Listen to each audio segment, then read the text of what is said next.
Good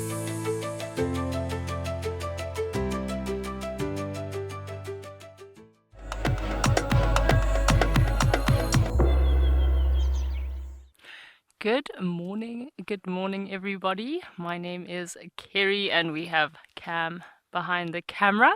We are here on Mabula Private Game Reserve. It is very cold, very chilly this morning, but we're out in this open area, hyena hunting, looking to see if we can find some of those very elusive brown hyenas of Mabula.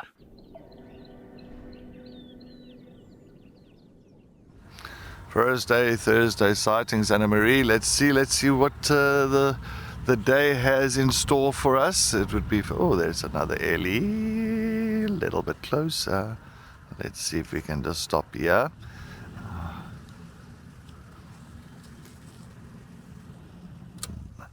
Look at that. Hello.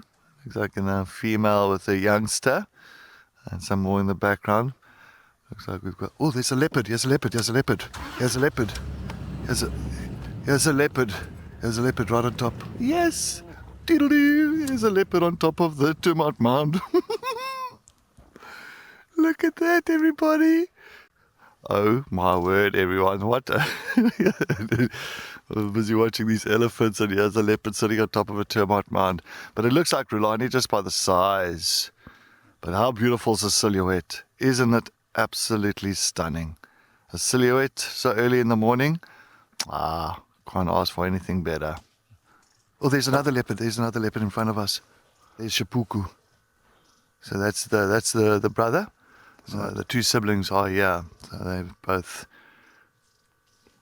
The young male is he's a little bit more shy compared to Rhulani. Rhulani means relaxed, and then Shapuku.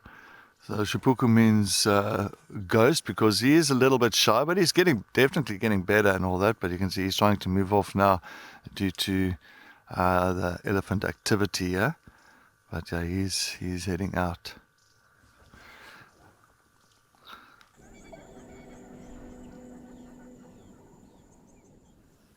Oh my word, everyone. This is why in the bush you never ignore alarm calls. Look who we found. Looking very grumpy. I think not at us. I think it's because the impala spotted him. I can see another couple behind, so he's not on his own. Looks like it could be one of the black dam males. And a female. I've got a very obscured view. Oh, and there's some more coming towards us now. So it seems like a few members of the pride.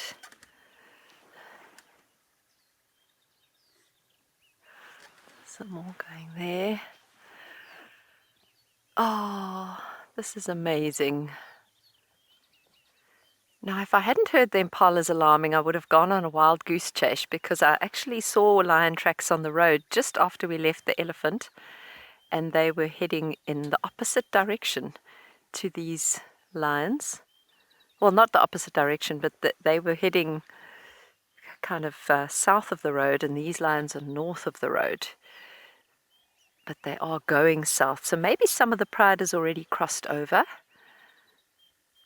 But the impala, by using the impala's alarm calls and then kind of watching where they're looking, it's a very good way of finding predators. The whole herd of impala are actually still here. They haven't run off. They're keeping a safe distance, and they're just watching the lions. So this is quite close to where I was looking for these guys yesterday. So I think they were there, and we just didn't find them. You know, Rosemary, I don't think he was ever not accepted by the pride. I think as a young male, when you have older brothers, you often get bullied by them. And so young males do have it quite difficult in a pride if there are older brothers around, because there's just that instinctive, with male lions and the testosterone, there's an instinctive kind of behavior there that says, you know, we need to not necessarily bully each other, but just show our dominance over other males and make sure that the other males know that we are boss. And so, I don't think that the females would have rejected him. He is a member of their pride. There's no evidence to suggest that they treat white lions differently to any other member. Well, the pride are on the move. The old lady with the limp is here too. She's managing to keep up. But it's incredible how she manages to stay with the pride. I'm sure they wait for her. I have a bit of a soft spot for her. I always kind of have a soft spot for the underdogs and the ones with problems. She's an old lady. She could tell us some stories, I think, if we could chat about lions to her.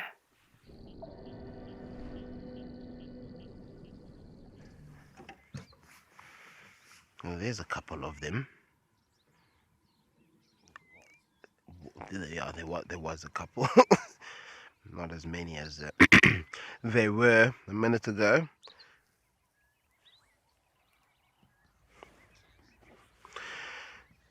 Yeah, that's a good question. Very good question. I would say it's between Sweetthorn. Actually, no, it's not between Sweetthorn and anything else. It is Sweetthorn. I don't think I've ever seen these elephants. I don't think I've seen any elephants cultivate Sweetthorn the way that they do. They dig up their roots. They do an awful lot of pruning on them, and just all round seed picking. And I think, one of the reasons why we have so many sweetthorns around Amakhala is because the elephants are the ones that are, spreading the seeds. And they do that with a lot of different plants, you'll find, where they'll eat, quite a lot of the plant. There'll be lots of seed, and they will be basically moving all the seed throughout the environment. So they are also landscapers in a sense. Well, in fact, they are. They are their own type of landscaper. Moving soil, moving sand. I think that must be. Looks like Ayabonga. Ah, look at this. It's a spooks. What have you got on your leg? Ah, I know exactly what you've been doing. You've been playing around on Eleweni. There's quite a lot of caulk there. It's been probably pushed around. Or he's probably been doing the pushing around. You never know with these little ellies. Dark man lover. Ah, the ellies, as you say. It's always nice to spend time with them, and they really are characters. They really are characters. Listening to the birds in the area. Common fiscal, speckled mouse bird, and Cedric's cuckoo actually. Seems like that must be the tastiest bush of them all. It looks a little bit like a boerbean. Boerbean and a needle bush potentially.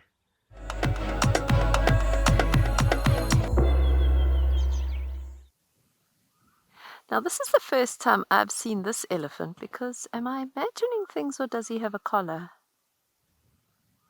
He's a male. He's a huge male. And he has a research collar on him. So that's interesting. I've never seen him before. Or if I have, I never noticed the collar. He's drinking. So what he's done is he's come down into this riverbed and he's dug himself a hole. And he is drinking some beautiful, fresh, crisp, clean water that's seeped its way up through the sand, filtered through the sand. If any of you ever get an opportunity to do that, it is the nicest water you can drink. Sharky, the collars you've got to be quite careful with how you collar. And and not to collar an animal that's too young, because obviously then they grow and the collar can become tight.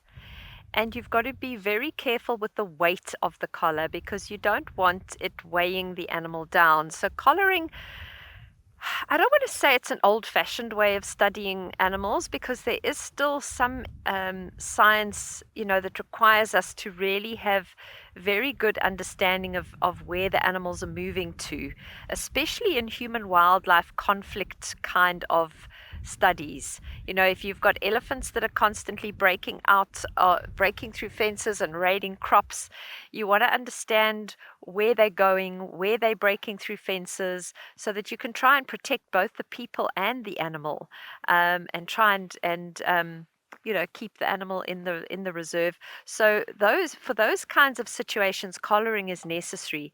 But for a lot of other, what used to be kind of studies that you would need to collar animals with, you can actually use camera traps now, which are far kinder to the animal. Not that collaring is unkind, that's probably the wrong word that I chose, but camera traps can give you a lot of population data. You can identify individuals with camera traps. You can even study their behavior. So camera trapping, there's a lot of movement away from collaring for many things towards camera trapping, but collaring is still necessary, especially for human-wildlife conflict.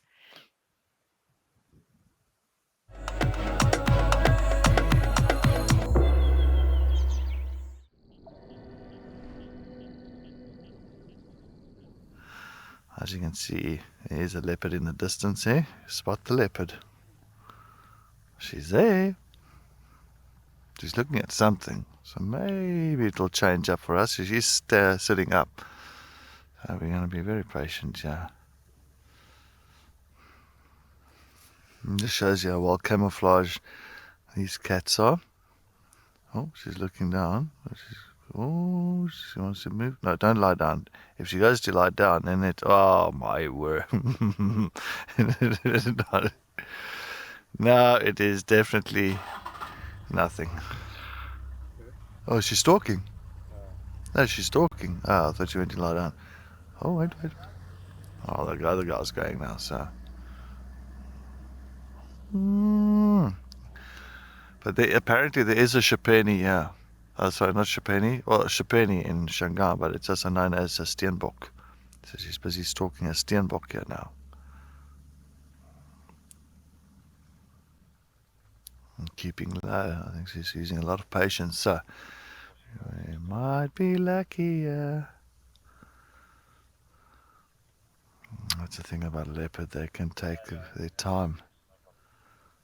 I once sat in a leopard sighting, a leopard stalking for 3 hours, waiting for a warthog to come out of a burrow. 3 hours. But you can see that front left leg going there, just making sure that she's placing it just right. She doesn't want to place it on a dry leaf or a stick where it's going to make a noise. One step at a time.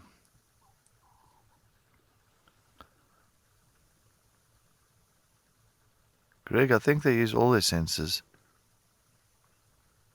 Sense of sight, sense of smell, hearing. They use all their senses. And this is all learning now. Because mommy's not here anymore. Remember, they've got to, at this age, they've got to understand how to hunt, how to stalk, and how to hunt, and how to get their food. And at this point in time, this is very important time of their lives. These little moments now. She's testing herself.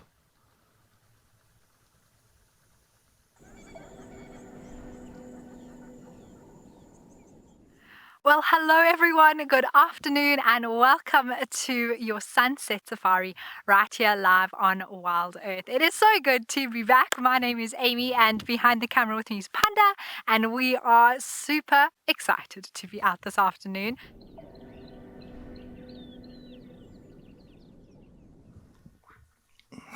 Well, everybody, finally got Kuchava leopardess that is on a Dacre kill.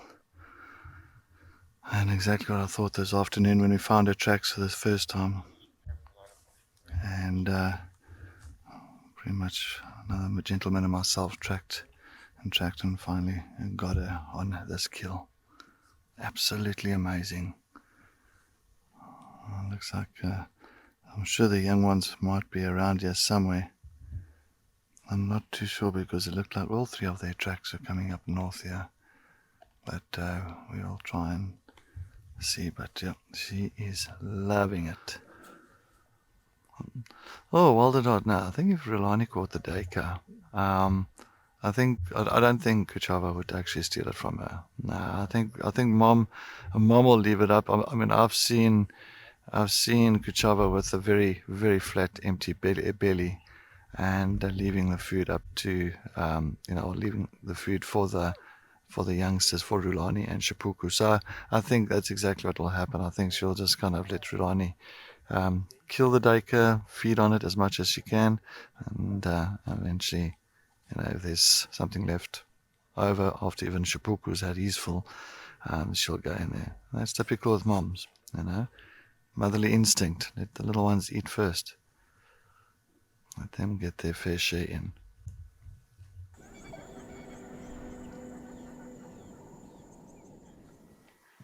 They all sort of deciding. There's some just stopped underneath a tree and some that are crossing the road. And what you can see is that some have decided to move across.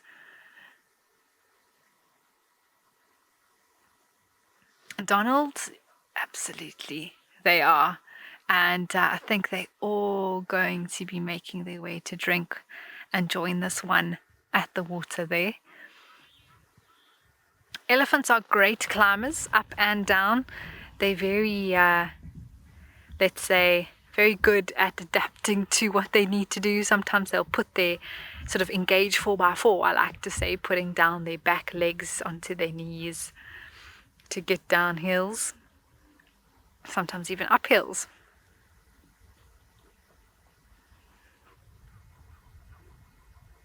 And we were talking about animals coming to waterholes earlier, and this is a great spot. If there was a spot I was going to pick to sit at all day at Sandringham, it would be right here. Let's see what pops out to drink.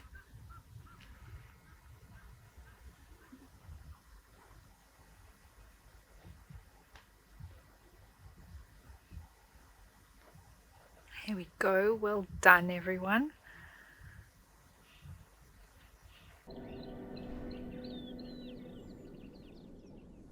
Have a look what we have found here on Mabula, folks. A very cooperative scorpion. I just said to Cam, I'm pretty sure he has been very well habituated. We've just stopped on the side of the road. We've given him a bit of space, so we're not too close, not disturbing him. But as he moved off the road into the grass, he blended in really well to the grass. You can barely see him there.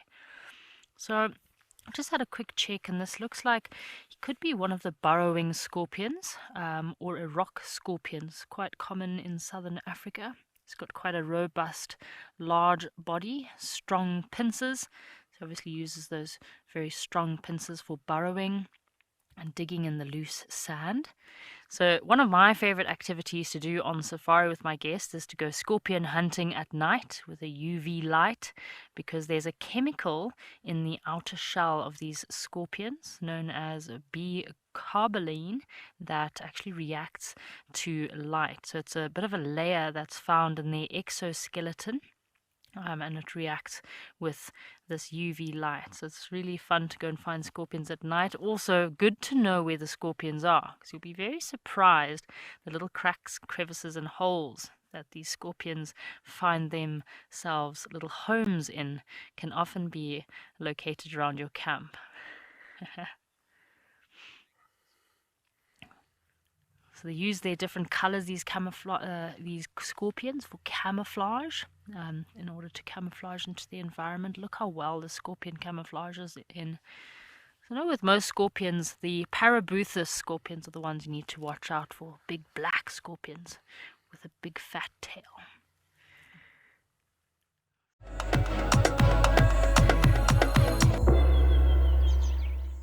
So I am in amongst what we call kraal spikethorn.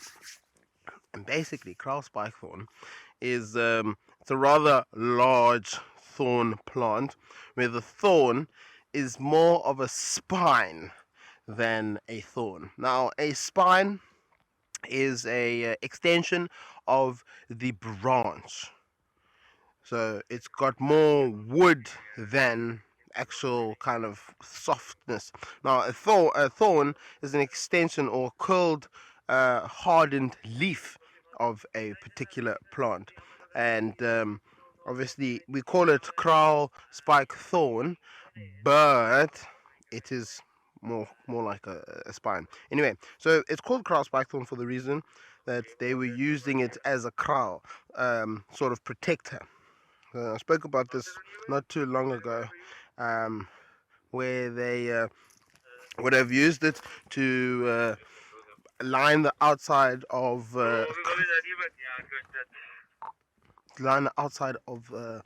the kraals that were protecting sheep, were protecting goats, small cows, chickens, and sometimes in traditional area little sort of kraals. Now, there is no predator, and I'll tell you that. There is no predator that's going to run or try and get through this. It's very, very sharp thorns, and Andrew, yes, it does hurt immensely. Received a spine to the back of my leg there. It was not good at all. Back of the leg, front of my right leg, it was it was quite a bit of pain. Anyway, I managed to get out of it, but no, I mean, it's quite a hardy bush, slow growing bush. It doesn't grow very, very fast, but I mean, once it's established, it's not really going anywhere anytime soon.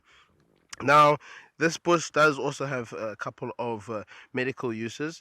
It is said that they can also be used as a remedy for snake bites. I'm not too sure how well that will work, because there are a couple of snake bites in southern Africa that once a snake bites you, you only have a few moments to get to a place where you can potentially receive some form of antivenom.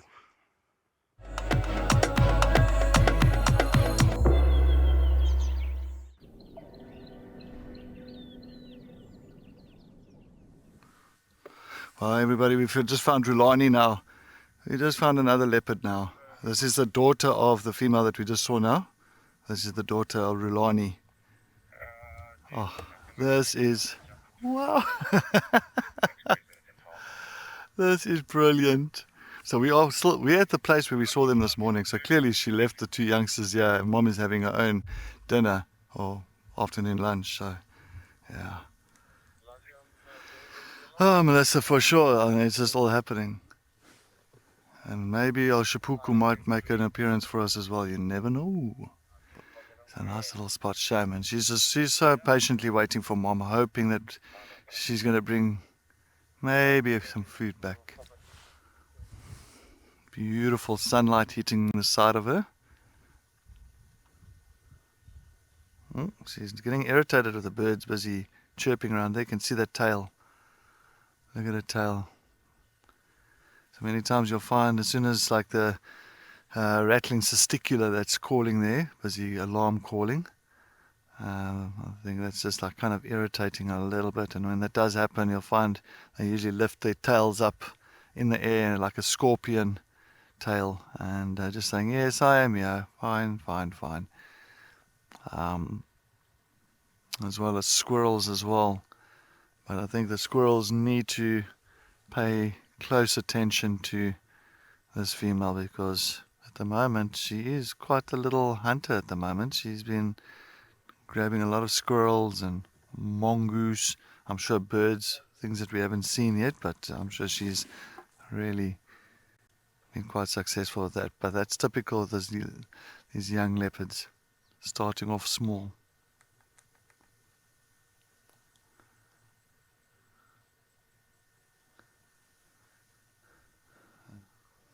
Jerome, yeah, look, I've seen it with the squirrels. If a squirrel's on top of that dead tree where she's lying now at, and there's a squirrel that's going,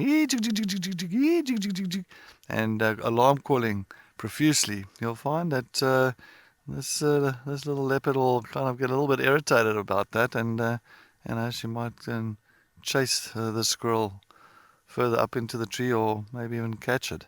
So it does happen.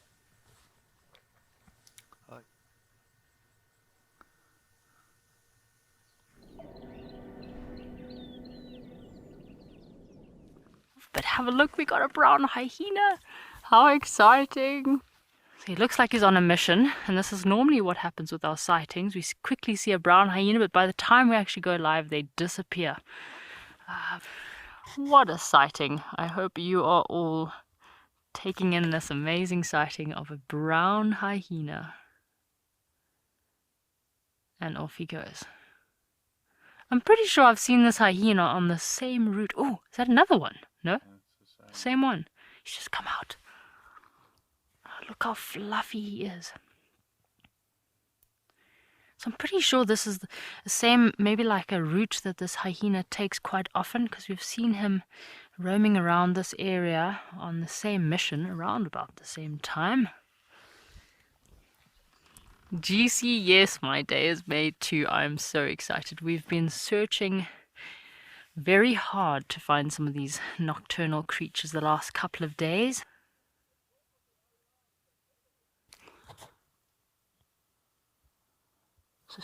So interesting to learn about these brown hyena. Obviously, it's not a species we see very often, but here in Mabula, we really do get to learn so much more about them. This was my first time ever seeing brown hyena was on Mabula. Have you seen brown hyena anywhere else, Cam? Only here on Mabula. Not like I've traveled the world, but...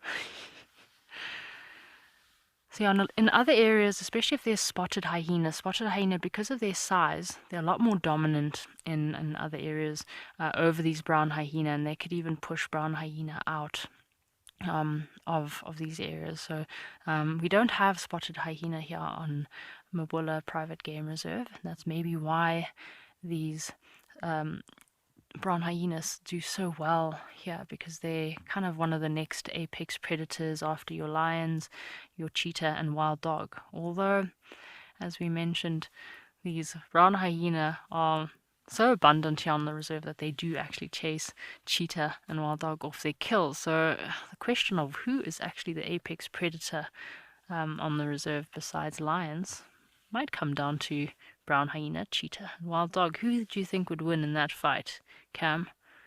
Brown dog, cheetah, and wild dog. Yeah. One-on-one, brown hyena. Brown hyena. So Cam's saying he thinks a brown hyena might win in a fight if he had to take one-on-one with a cheetah or one-on-one with a wild dog. Brown hyenas have very strong jaws, so if they were to bite something like a cheetah or a wild dog, they could very easily break a limb, break bones. So that's why they would run away and leave the brown hyena to scavenge their kills. Okay, we're gonna carry on, see if we can try to get another visual. Okay, we'll just hang out here for a little bit and see if that hyena comes out, because there's two brown hyenas. We've just seen two brown hyenas. The first one looked a bit smaller, this one looked a little bit taller and a little bit more thin. Tina, this has been such an epic drive. I'm so excited. We're just seeing two brown hyenas. The day couldn't get any better. It has been a great drive. Just want to thank all of our viewers for watching. From me, Cameron, the rest of the WildEarth team, we're really grateful for your support in watching us and sharing these very special moments with us on special days like today. So yeah, look forward to seeing you tomorrow on the sunrise safari. We're going to hang out here for a few more moments, praying that we maybe get some last minute golden sightings, but that one will definitely be down in the books for the day. Have a lovely evening, folks, and we will see you tomorrow.